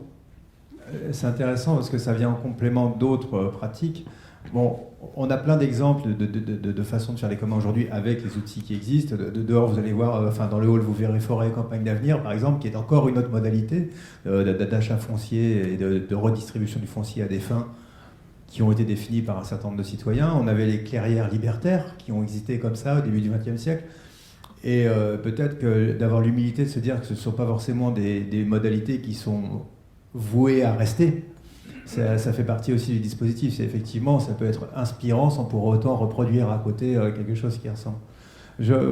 Si personne n'a besoin de réagir à ce que je viens de faire comme petit monologue, vas-y. Non, juste une seconde. C'est effectivement, de toute façon, tout ça est en train de se dépasser. J'ai l'impression avec le modèle SIC. Voilà, il se passe quelque chose d'important avec l'économie sociale et solidaire. Et c'est pour ça que je disais, est-ce que c'est exclusif à l'agriculture? Je comprends votre engagement, mais si je le vois, et c'est pour ça que je parlais de municipalité, on peut reproduire aussi ce schéma et ce type d'engagement autour de l'idée d'avoir une autonomie énergétique dans une commune. Voilà, on commence à évoquer la question à Saint-Puiset. Qu'est-ce que ça voudrait dire? Est-ce que c'est juste un système de chauffage au bois pour le bourg? Ou est-ce qu'on peut carrément tout prendre en charge?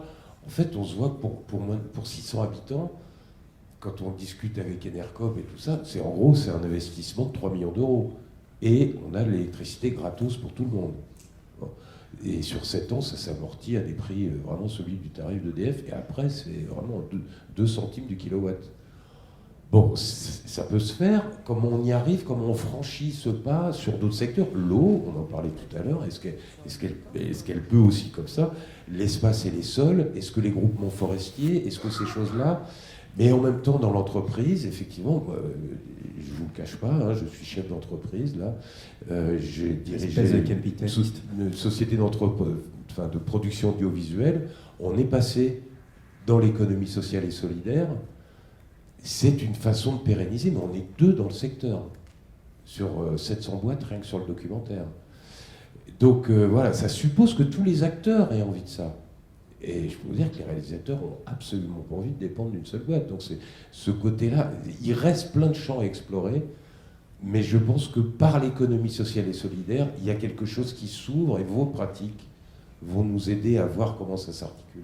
Réponse de Sophie rapidement, et puis le micro va circuler dans la salle. Ouais, super. C'est simplement pour rebondir justement et faire cette ouverture avec un échange avec le public par la suite. Enfin voilà, on parle capitalisme, moi je vous partage 2 choses. Une question qui peut aussi nous revenir assez facilement. Voilà, on parlait d'outillage juridique, de comment on arrive à être créatif en utilisant les outils dans la société dans laquelle on continue à vivre, et c'est comme ça, on ne peut pas totalement s'en extraire.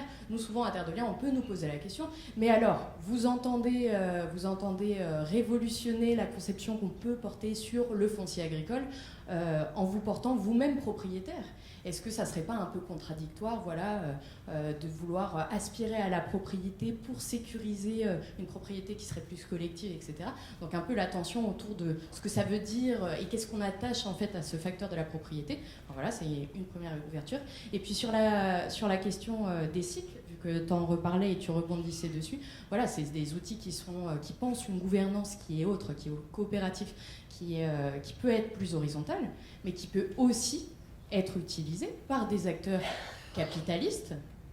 Et là, il y a quand même une vigilance à développer par rapport au fait de qui entend développer et aussi s'emparer de ces outils qui peuvent proposer des fonctionnements qui soient plus coopératifs, mais dans quelle optique aussi c'est pensé et construit. Je vous donne un exemple très concret qui est voisin. Dans la Nièvre, la Chambre d'agriculture a décidé de développer en un claquement de doigts, donc de manière très rapide, de monter une SIC. Donc voilà, on parle de fonctionnement coopératif, etc. Sa propre SIC, très bien, en intégrant la SAFER dans la boucle et dans l'idée de capter l'argent issu de la compensation agricole. Donc à chaque fois qu'il y a des projets d'artificialisation des sols, et notamment dans la Nièvre, ce qui a beaucoup touché, c'était des hectares et des hectares de projets photovoltaïques au sol. Donc les aménageurs, quand ils développent ce type de structure, ils endommagent les terres, ils les rendent indisponibles pour l'agriculture elle-même. Donc ils se doivent de rétribuer un peu le dommage qui est fait sur les terres agricoles. Ils vont devoir être redevables d'une certaine somme d'argent. Là on parle de sommes qui sont considérables. La Chambre d'agriculture de la Nièvre a décidé de créer sa propre association de recueil de tous ces fonds pour les récupérer. Les aménageurs sont obligés de le verser. Bon, voilà. Après, on peut trancher sur à quel type de collectif d'agriculteurs ça va pouvoir être distribué. La Chambre d'agriculture de la Nièvre a décidé d'organiser sa propre structure pour capter tous ces fonds. Et maintenant, on se dit, avec ces fonds-là, que nous, on intègre à la société coopérative qu'on entend créer, cette SIC qui est en création, on pense acheter de la terre agricole, mais pas sur les mêmes modalités que nous, par exemple, on peut avoir. Et donc là, on se pose aussi cette question de, on touche à des objectifs qui, en apparence, peuvent être les mêmes. Oui, installer une nouvelle génération d'agriculteurs, acheter du foncier, mais quelles sont les modalités après qui sont proposées et dans quels objectifs ces acteurs s'intéressent à des formes qui tiennent originairement plus de l'économie sociale et solidaire, de ces réflexions-là, justement, de sortie du capitalisme. Là, c'est un outil qui, dans la Nièvre, est en train d'être configuré comme quelque chose de totalement en dissonance avec toutes ces discussions-là et initiatives qu'on a pu configurer par ailleurs. Sans oublier de préciser quand même que le modèle coopératif est totalement commensal de l'agriculture. L'agriculture et la coopération, c'est quasiment fondamental. Enfin, c'est pas quasiment, c'est fondamental. Le public, je suis sûr qu'il y a une ou deux réactions au moins. Allez Patrick, au hasard. Bonjour tout le monde. Patrick, qui fait partie des personnes qui ont porté cette table ronde et le projet d'avoir toutes ces personnes là sur scène. Oui, c'est bon. Marche. Oui, effectivement, je me sens obligé d'intervenir, même si je ne suis pas brillant à l'oral, en grand collectif comme ça, mais ça ne fait rien. Comment dire ?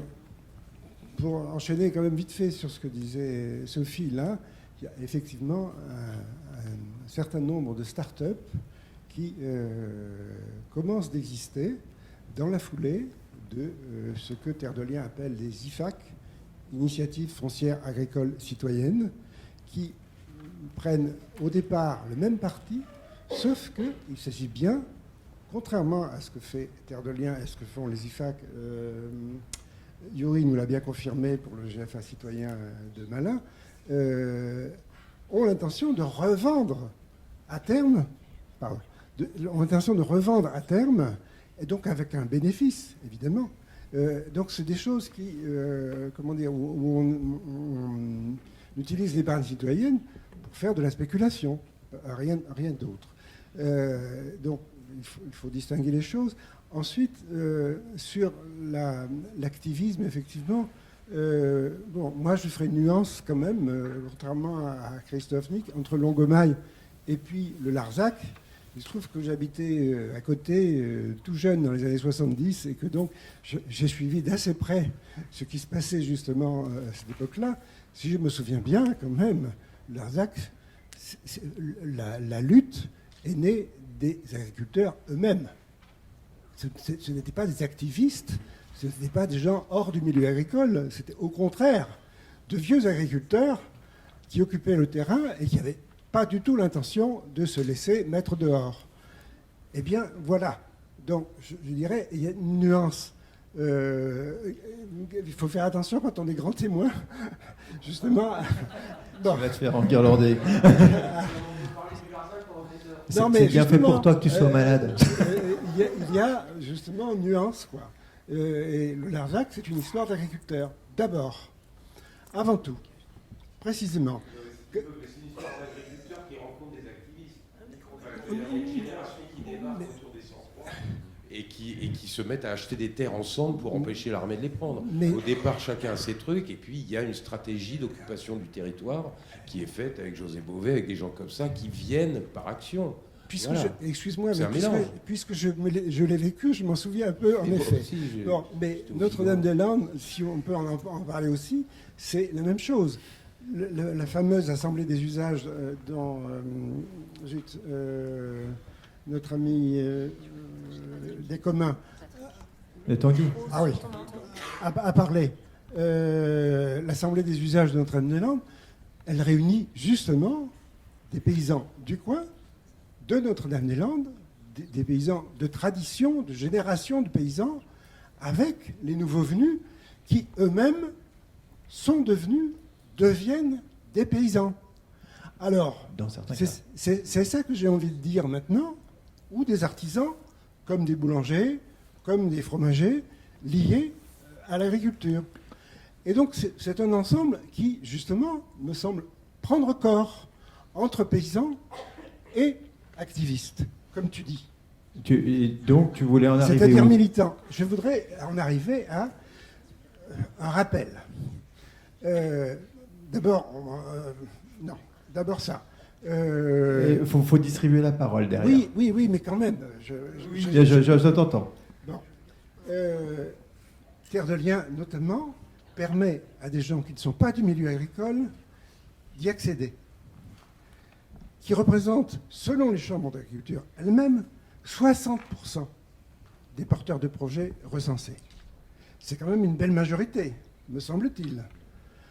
Et donc, ça veut dire donc que les gens du cru, ils n'ont pas envie de faire ça. Ils n'ont pas envie de reprendre. Et pourquoi? Sans doute parce que, effectivement, pour beaucoup d'agriculteurs, c'est pas facile. Pour certains, ça va très très bien même, largement, et pour d'autres, ça va beaucoup plus difficilement, y compris dans les filières conventionnelles, traditionnelles, avec propriété privée, monoculture céréalière, etc.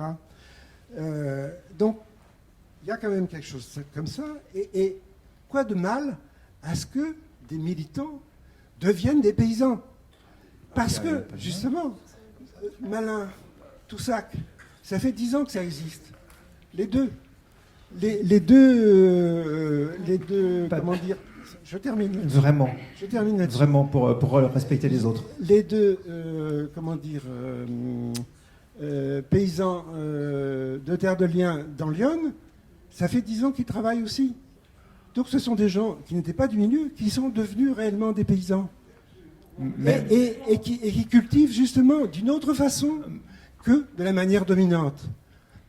Merci. En quoi se plaindre? Merci Patrick. C'est un rappel qui n'est pas anodin. Effectivement, 60% des projets sont portés par des personnes non d'origine agricole. Et on peut aussi évoquer le fait d'avoir le souvenir de la souffrance familiale chez les agriculteurs qui ne donnent pas envie de reproduire le modèle. D'autres interventions ou questions? Tout en haut, là-haut. Alors pour ceux qui se demandent, Et je suis les yeux de Tanguy. En haut à gauche et en haut à droite. Mais je n'ai pas l'impression que Tanguy ait rediffusé les images sur son ordinateur. Et je crois que Camille tient son téléphone pour... Je l'ai par intermittence, mais là j'ai juste la photo de Camille pour l'instant. D'accord, ça marche. Merci. Bon, j'ai de nouveau, mais encore une fois, merci infiniment à la technique. Merci Oui. Camille Eben. En deux mots, mais je remercie Tanguy là-dessus. C'est parce que ça avance, ça annonce une table ronde de demain sur la précarité alimentaire et sur la sécurité sociale de l'alimentation. Donc j'aurais aimé que tu en dises davantage, mais en tout cas, on en parlera aussi demain, je pense. Merci, oui, d'avoir rappelé ça. En haut à droite, voilà, et une autre intervention. Voilà. Et On vous entend. Oui, mais c'est très difficile de faire le choix parmi les différentes choses, parce qu'il y a quand même certains concepts qui m'ont été évoqués par ce que j'ai entendu. Ça s'entend bien comme ça? Ok. J'avais envie de me dire, je prononcerai que 3 mots. Si je pouvais prononcer que 3 mots, ça serait maisonnée, subsistance, robustesse. Et je vais plutôt prendre un angle un peu provocateur, si vous me permettez, parce que je me rappelle d'avoir parlé les concepts de tiers-lieux, des terres de liens, des espaces de commun globalement, et tout ce genre de choses, avec quelqu'un qui est devenu un ami, un chercheur qui a beaucoup travaillé dans des pays d'Afrique, et un chercheur de l'université de Lausanne, qui se dit interdisciplinaire. Il vient d'un monde anglo-saxon, donc du coup, pour lui, c'est plus facile. Et quand je lui ai parlé de tout ça, il dit, ah ouais, et ça, il s'appelle des communs? C'est des baby communs. Ils ont traversé combien de siècles? Combien de générations?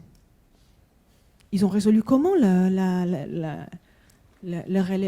relevé des générations, le remplacement le renouvellement des générations. Ce qu'il vient de dire sur le Gomaï, par exemple, ça pose cette question. La retraite, c'est quand même ce sujet-là. Et quelque part, je commence à me poser beaucoup de questions dans la tête sur l'autre mot que je prononçais, la question de la maisonnée, parce que c'est un terme que je ne connaissais pas. Ma langue maternelle, c'est l'espagnol. Il y a certaines choses que j'ai découvertes depuis que je suis en France. Ça fait déjà 20 ans. Mais bon, il y a des domaines que je n'avais pas touchés quand j'étais enfant. Et donc, c'est ce terme-là qui me venait assez nouveau. La définition qu'il nous a partagée Geneviève Prouveau, pour ceux qui ne connaissent pas, elle a écrit un livre qui s'appelle La subsistance au quotidien, nous présentait comment elle s'était pris sa démarche scientifique derrière l'écriture de ce livre-là. Elle nous parlait de la maisonnée comme la gouvernance collective pour le renouvellement des matières. Dans les matières, on met même la vie humaine, comment on se projette en tant que donner vie à une nouvelle génération. Et que ça, pour le but de la subsistance. Et ce qui m'a touché de voir dans ce concept-là que, par défaut, derrière, il parle de ce respect, de cette responsabilité vis-à-vis de la ressource, puisque c'est la survie des nouvelles générations qui en dépend, et l'accueil indissociable, puisque du moment où on assure sa subsistance et ce renouvellement des matières, il va y avoir des interactions avec l'extérieur, et donc il va y avoir une nécessité inhérente de l'accueil de l'altérité. Voilà. D'accord. Merci pour ce témoignage. Quelqu'un a envie de réagir? Ça a évoqué quelque chose de plus, ou c'est juste venu en complément de ce qu'on s'était dit? Pour rebondir sur la question de la conception en fait, du renouvellement des générations sur le très long terme, là je vais vous parler par rapport à nous, ce qu'on traverse à Terre de Liens, et en prenant un peu les exemples des origines, typiquement parce que c'est des mouvements qui sont quand même relativement jeunes. Nous on se compte à une vingtaine d'années, donc en effet c'est l'échelle d'une seule génération qui est en cours et qui commence à être renouvelée. Ça, c'est un peu le défi actuel. On a quand même pas mal de fermiers qui commencent à nous dire moi je veux partir vers d'autres horizons professionnels. C'est ce qu'on permet de par notre organisation, etc. Donc on commence à être confronté justement à ce grand sujet. Et dans les règles un peu qu'on s'est fixées dans quel type de terre, quelles unités foncières on va se proposer d'acquérir, on a cette notion qu'on étudie en amont de est-ce que l'unité, une fois qu'on va l'acquérir, elle va pouvoir être transmissible sur le très long terme. Parce qu'on prévoit justement cette possibilité dès le départ, et c'est ce qu'on favorise. Donc forcément, il faut l'intégrer au questionnement de l'unité. Est-ce que si on l'achète maintenant, ça va accueillir tel projet agricole, parce qu'on n'achète pas des terres comme ça, mais en fonction de plusieurs types d'usages, et de se dire, même si cette personne elle part maintenant avec ce projet super spécifique et qui est dimensionné, qui est adéquate par rapport à cette terre qu'on a trouvée, est-ce qu'elle va pouvoir être remplacée par des personnes qui potentiellement pourront avoir envie de faire d'autres types de choses. Donc du coup, il y a cette première questionnement qui est présent dès les origines de la réflexion d'un projet pour acheter de nouvelles fermes Terre de Liens, par exemple. Donc ça répond en partie justement à cette notion de comment on intègre la possibilité de renouveler les générations sur le très long terme. Donc ça, nous, on le travaille en interne. Et aussi de dire que typiquement, nous, en Bourgogne, en Saône-et-Loire, la création de Terre de Liens, elle est aussi venue apporter des solutions de pérennisation de GFA citoyens, comme c'était le cas sur la ferme de Saint-Laurent. Donc maintenant, c'est une ferme Terre de Liens. Mais à la base, cette SCI GFA, qui était citoyen, il y a eu une grosse problématique de renouvellement des actionnaires qui faisaient partie de cette société coopérative et qui justement avaient pu permettre l'installation de tant de personnes. À un moment donné, le vieillissement de ces actionnaires-là a beaucoup posé des questions de mais qui va les remplacer ? Ils sont en train soit de décéder, soit de vieillir à un point où la question après de l'héritage, elle va se poser, etc. Comment on vient apporter une solution de pérennisation à ces structures citoyennes qui aussi peuvent présenter leurs propres limites ? Et c'est là où on a pensé la création d'une foncière comme nous on a chez Terre de Liens pour pouvoir prendre le relais là où il y a eu un gros enjeu en fait, de pérennisation de la structure. Donc voilà, c'est aussi des formes de complémentarité, d'articulation entre différents types d'initiatives en fonction des moments de vie de ces initiatives et des enjeux qui se posent, qui sont à réfléchir. Et si Terre de Liens n'avait pas pu être la solution, ça aurait pu être autre chose, mais c'est toujours du bidouillage réglementaire, juridique en fonction des structures dont on a à disposition et dont on pourrait être à l'initiative de nouvelles créations aussi. Des ajustements sur des modèles qui sont des modèles nouveaux et qui sont voués à se transformer. Tanguy voulait réagir aussi. Oui, en complément de ça, et je pense que ça va faire écho avec ce qui vient d'être dit dans la salle, je voulais réinsister sur les questions du droit formel, mais aussi de droit coutumier. Et dans notre société française, mais dans une bonne partie des sociétés occidentales, les droits coutumiers ont été réduits à peau de chagrin et ont été complètement incorporés dans un droit formel très hégémonique.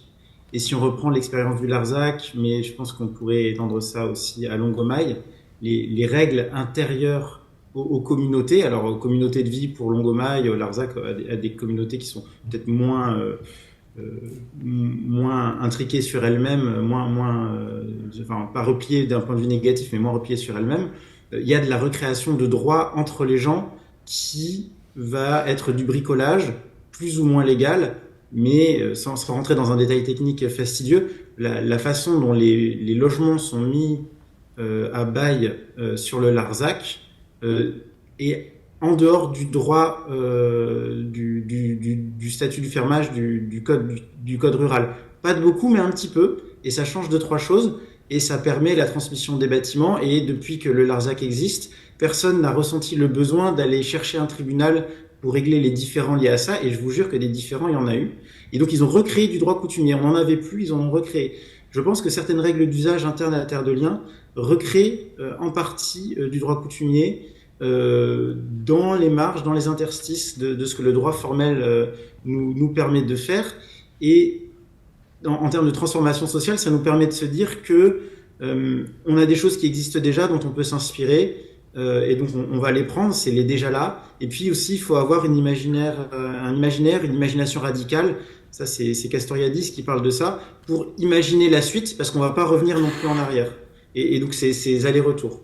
Et sur la question de la sécurité sociale et de l'alimentation, si vous avez quelque chose dessus, demain, je ne vais pas plus loin, mais je vous invite demain, quand vous assisterez aux présentations là-dessus, à faire le lien avec ce qui a été dit sur les maisonnées, en se disant que les institutions macro n'épuisent pas le réel, n'épuisent pas la vraie vie, et que la maisonnée, qui est vraiment l'unité de base de la reproduction de la vie, notamment à travers l'alimentation, l'intime est politique, donc c'est un lieu très intime, et c'est un lieu qui n'est pas à opposer entre quelque chose de très micro qui pourrait être replié sur soi-même et une institution macro comme pourrait être une sécurité sociale de l'alimentation, mais qui a des liens à faire entre comment on organise un foyer, pas forcément autour d'une famille hétéronormée, hétéropatriarcale, mais comment est-ce qu'on organise un lieu de vie, un habitat de manière démocratique, horizontale, et comment on le relie à d'autres institutions plus macro, plus larges, peut-être plus formelles aussi, parce que plus on monte en échelle de territoire, plus on est obligé de se donner des règles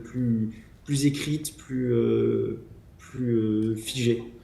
Merci beaucoup. Yuri va aussi intervenir. Après, on prendra une dernière question parce qu'il faut qu'on cède la place à 18h30 pour la restitution de l'atelier imaginaire de l'installation de demain qui sera une petite demi-heure par Lucie Liège et Marie-Océane Fekahiri autour de la façon dont les futurs agriculteurs imaginent leur installation de demain.